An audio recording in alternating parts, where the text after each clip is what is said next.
All right, y'all, happy Friday. We have got some stuff to talk through. We've got quite a few things to do. I think we'll be okay on time, but I'm sure there's going to be plenty of questions. So let me jump in and kind of work through everything. This is obviously Friday. We've got today, tomorrow, and then the Battle of the Horns is over. We will announce the winner on Monday. And then we'll put a vote together for what equipment the team that wins is going to vote on. So anyway, we'll wrap all that up throughout the weekend and early next week. And then hopefully I'll give you guys some really cool stats next week. But today we're going to start out with 4 minutes of cardio. You got 20 seconds of pec stretch. We're going to try and loosen up any of that tightness or soreness we may have from benching yesterday.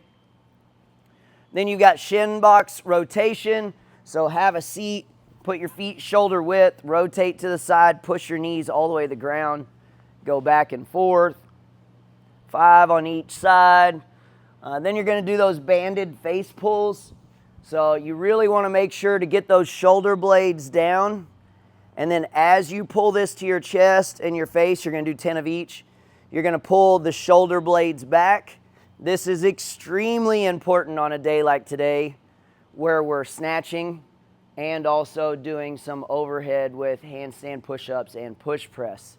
So if those shoulder blades are stuck apart like this, then you're going to get shoulder impingement and friction, and it is not going to feel good. You're not going to perform well, and it's not going to feel good later either. So those banded pulls are really important. Then you're going to go into 5 reps of overhead. You can use a PVC or a barbell squat. So press up, get everything in good position, and slowly work through the squat and work your way back up. This is going to help you to develop a little bit of stability throughout the midline while in this overhead position, which is going to help you when we're snatching. Because that is our EMOM on Fridays. We are going to do 8 rounds. You're going to do 3 snatches every 90 seconds. Now, this is a true Olympic snatch. He's going to go into a squat. We don't have to go into a squat, but you can if you'd like to. But just like everything else this week, it's 3 reps unbroken. But this is a great video because it's slow motion and it shows you that full extension. It also shows his setup position, which is great. His head and chest are up. He's driving the head up to the ceiling. As soon as he passes the knees, he's explosively extending his hips until he's about to come off the ground. Then he pulls himself under the bar. He's not continuing to pull the bar up. He's pulling himself down. And because that weight's so heavy, he's going into a squat because that's as high as he can get the bar. If you're going to power snatch, you're more than welcome to do that. You're just not going to go as deep, but you should unlock those hips every single rep. It's a good idea to practice unlocking those hips. There's a big misconception that leads to problems when people are going light. They tend to go, well, I'll do these this way, and then when it gets heavier, I'll start unlocking my hips. Well, the problem is you're programming your central nervous system, your neuromuscular system, to be able to move a certain way in a certain sequence with a certain timing. And if you practice this way when it's light and then you go heavy and expect your body to do something different, it is not going to want to do something different. So whatever you think you're going to do for your heaviest set of 3, that's what you should do for your first set of 3. Obviously, it'll be lighter, but you should practice those same mechanics. If that's where you think you're going to be on your last round, you should do it that way on your first round. So don't wait till round 8 to start squat snatching and power snatch the other. You should do them all the same throughout the whole way. Just pick which one you want to do. Stick with it so you can build a pattern and get your timing and your sequence down. So anyway, we're doing 3 reps every 90 seconds. Remember, this is wide grip. Then we've got a little 4-minute sprint workout, which you can attack as aggressively as you would like, but we all know that the real points come in the next movement. So this is meant to be a warm-up, which even if you sprint it, it's going to be a great warm-up. You've got 4 minutes. You're going to do 4 reps of push press with your barbell, so you're going to have to clean that weight up. Once you're here, you're going to do 1 dip of the legs and then press. Press. That rep needs to end here. It is important that you go ahead and start practicing your range of motion and your finish position, because when you get to push press with a dumbbell in the big point one, you're not going to get credit if you're not going all the way. So small dip, lock out, needs to be a straight line from your hand straight down to your foot, and your head needs to be between your arms. If you do this thing here, it's not going to count. You've got to finish here, then get your head out of the way. Every time. Right? So you got 4 reps of push press. Comp weight is 135.95, RX 95.65, the burn is 65.35. Then you're going to come down and you're into deadlift.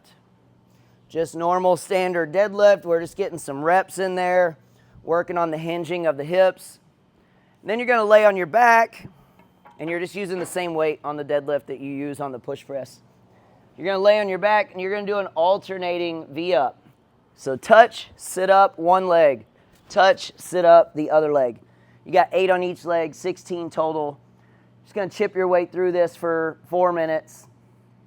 Your score is rounds plus reps. Like I said, this can be something that you go for the win and go all out if you want, or it could be something that you're just using as a warm-up. Because this is Friday, it's the last Friday of the Battle of the Horns, and I wanted to make it exciting. So hopefully this will be as exciting for y'all as I think it will be. But the way this is going to go, you're going to have 2 options. If you're an RX athlete who can do 5 handstand push-ups or more, you're doing handstand push-ups. If you do not have 5 handstand push-ups in a row, then you do push press with a dumbbell. There's also a master's and a youth weight for that push press. So here's how it's going to work. If you're doing RX handstand push-ups, you're going to go down to your head touches. You can kip or strict your way back up, but you're going to finish fully locked out with your feet, both feet touching the wall while your arms are locked out.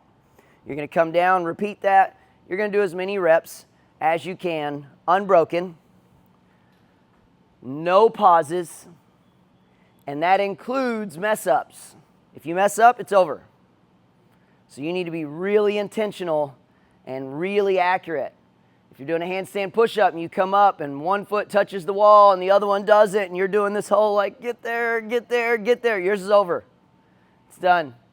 You got to make sure that you are consistent and steady so that no one goes, well, they got to rest on that rep when they were trying to bring their foot. Nope, we're not doing that. I'm going to video it all, and everyone's going to go just nonstop. And I'm going to have all the RX handstand people doing it at the same time. And I'm going to film it. And everybody who's going to do a dumbbell is going to wait. And we're going to watch them and cheer for them.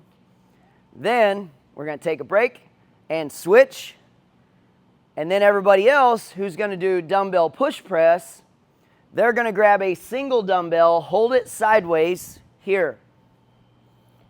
And you're going to do a max unbroken set of dumbbell push press, just like we're doing in the workout. And as long as you don't stop, you get to go until you can't go any longer. Every rep of this is worth 1 point. So you can go as long as you can go. The weights are 50-35. If you're over 55, you can do 35-20. If you're under 15, you can do 35-20. Everyone else is a 50-pound dumbbell for guys, 35 for ladies. Also for the handstand push-ups, whatever reps you get, they're 2 points apiece. Right? So if I calculated correctly based on what I think everyone's abilities are, I think the burn athletes could probably get the most points. It's going to take an RX athlete getting 40 or 50 reps to be able to pull off, 80 to 100 points. But there are definitely some burn athletes who could push press 40, 50 points easily, right? 40, 50 reps. Like I said, we're gonna video all of it so that we can go back at the end of the day, double check any reps, because somebody inevitably will put in like 1,000 reps on their score, and I'll be like, okay, they must have hit an extra 2 zeros. And then we'll just be able to go in and check it. Plus, not to mention, I think it's going to be really fun to do a finisher like this. Okay, so you got one attempt all day. You can't try it again later. If you mess up, you can't reset and go again. You got one shot. That's it. It's got to be unbroken. It's max reps. It's 1 point per rep for burn, and it's 2 points per rep for handstand push-ups. Any questions on any of that? Sweet. All right, let's warm up. We got 4 minutes of cardio.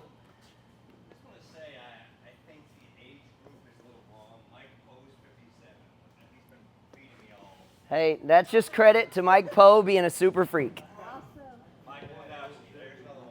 I'm just following CrossFit Ages, so you could send them an email.